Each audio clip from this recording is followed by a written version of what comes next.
जातात त्यांचा रोजगार नाही वाढला ना, इतकी महागाई वाढत आहे. सरकार झोपलेली आहे का? लोकांनी करावं काय? इथे सिलेंडरचे दाम वाढले, पेट्रोलचे दाम वाढले आणि गव्हर्नमेंटच्या शाळा बंद करून प्रायव्हेट शाळा ओपन केल्या आहे. तर लोकांनी जावं कुठे? गरीब लोकांनी मुलांना शिकवावं का काय करावं? फक्त चुनाव आले की लॉलीपॉप द्यायचं आणि बंद करायचं. लाडली पण एकच योजना बरोबर चालू नाही शकत, तर 10 योजना काढायची काही गरज नाही आहे सरकारने. सरकार झोपली आहे, मला तर असंच वाटते. आमचं म्हणणं फक्त एकच आहे, सरकारला जेव्हा इलेक्शन लढायचं असतं तेव्हा सरकार महिलांना समोर आणते, महिलांच्या चेहऱ्यावर सरकार आपलं इलेक्शन जिंकते. पण आता लोकांनाही समजायला लागलं आहे, महिलांनाही समजायला लागलेलं आहे की हे फक्त चॉकलेट देतात जेव्हा इलेक्शन असते. आणि वारंवार हे आता महिलासुद्धा अनुभव घेत आहे. वर्षातनं म्हणजे आता 3-4दा जे दर आहे गॅस सिलेंडरचे ते वर खाली होत आहे. परत आता 89 रुपये झालेलं आहे. तर असं किती आत्ता मागच्या रविवारी जे 29 रुपये परत वाढलेलं आहे. तर कुठेतरी महिलांना मारून टाकण्याचं एक काम सरकार ही करते आहे. मला असं वाटतं की जेव्हा तुम्ही महिलांबद्दल बोलता, महिलांचं सक्षम होण्यासाठी बोलता, तेव्हा ती तुम्ही भूमिका सरकारने दाखवली पाहिजे. जसं आता आपण पाहिलं आहे, आमच्या ज्या मावशी होत्या ज्यांनी इलेक्शनच्या आधी सिलेंडरवर आंदोलन केलेलं होतं, फार ते गाजलं होतं. पण तसं आता त्या कुठे गेल्या? आता त्या गायब झालेल्या आहेत. आणि आता जेव्हा इतक्या दरवाढीमुळे महिलांना जो त्रास होत आहे, पेट्रोलमुळे भाजपाला डिझेल, खायचं तेल, पाण्याचं बिल आणि अशा बऱ्याचशा गोष्टी आहेत.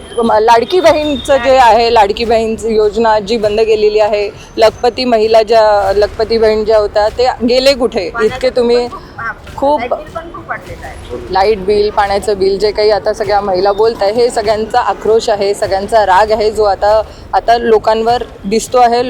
लोक रस्त्यावर येतात आहे. कुठेतरी सरकारने याच्याकडे लक्ष द्यायला पाहिजे आणि गॅसचे जे दर आहेत त्याच्यामध्ये कमी केलं पाहिजे.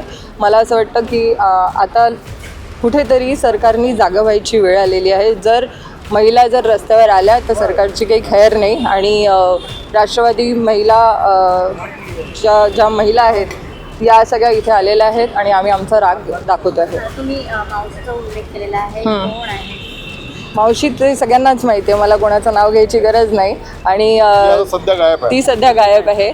आणि जेवढं दाखवलं होतं तर मी म्हटलं ना, या सरकारचं एकच काम आहे की ही सरकार जेव्हा महिलांची गरज असते तेव्हा तो चेहरा समोर आणतात, त्या चेहऱ्याच्या भरोश्यावर हे इलेक्शन जिंकतात, त्याच्यानंतर त्या महिलांना गायब करून टाकतात.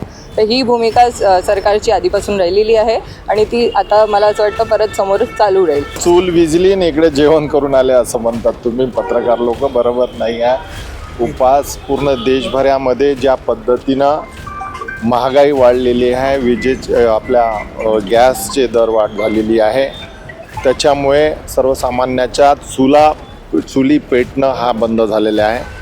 केंद्र शासनाची विदेश नीती अतिशय वाईट असल्यामुळे ही परिस्थिती आपल्या देशावर आलेली आहे. आपला जो स्वाभाविक मित्र इराण होता, स्वाभाविक मित्र सोव्हिएत संघाच्या 20-20 वर्षाच्या ज्या मैत्रीपूर्ण करार जे व्हायचे ते रशियासोबत व्हायचे आणि ज्यांच्याकडनं आपण हे तेल, क्रूड ऑइल, हे सगळं गॅस वगैरे घ्यायचं आपण.